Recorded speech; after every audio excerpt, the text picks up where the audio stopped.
ஓம் சாய்ராம். என் அன்பு குழந்தையே, வாழ்க்கையில் இதுதான் வேண்டுமென்று நினைத்தால் மனதில் அமைதியின்மையை உருவாக்கிவிடும். இருப்பதே போதும் என்று நினைத்துவிட்டால் அனைத்தும் ஆனந்தமாக தெரிய தொடங்கிவிடும். தன்னம்பிக்கையோடு இரு. தன்னம்பிக்கை உன் மனதில் இருக்கும் ஒரு மாபெரும் சக்தி தங்கமே. தன்னம்பிக்கை உள்ளவர்களை அவர்கள் பேச்சு, செயல், நடை, உடை, பாவனை மூலம் தெரிந்து கொள்ளலாம். யாரெல்லாம் தமது தவறுக்கு அடுத்தவர் மீது பழி போடாமல் இருக்கிறார்களோ அவர்கள் வாழ்வில் மகிழ்ச்சிக்கு குறைவு வராது.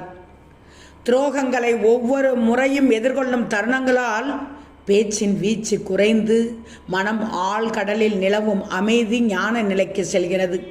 உண்மையில் வாழ்க்கை மிகவும் எளிதானது. ஆனால் உணர்ச்சிகளும் சிந்தனைகளும் அதை சிக்கலாக உருவாக்கி விடுகிறது.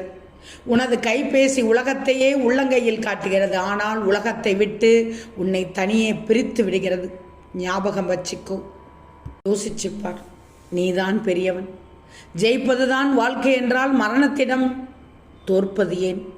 தோற்பதுதான் வாழ்க்கை என்றால் மூடிய இமைகள் தினம் திறப்பது ஏன் தங்கமே? அடுத்த வீட்டு குழந்தை செய்தால் சேட்டை, நம் வீட்டு குழந்தை செய்தால் குறும்பு. யோசிச்சுப்பார். கிடப்பில் கிடந்தாலும் பரவாயில்லை, கிண்டலுக்கு ஆளாகாமல் இருக்கணும். நான் சொல்வதை எல்லாம் கேட்டுக்கோ. என் அறிவுரையை கேட்கும் என் பிள்ளைக்கு நல்லது நடக்கும். உன் சாய் என்ன சொல்ல வருகிறேன் என்றால், வீடு சுத்தமாக இருக்க வீட்டை தினமும் சுத்தம் செய்கிறாய்.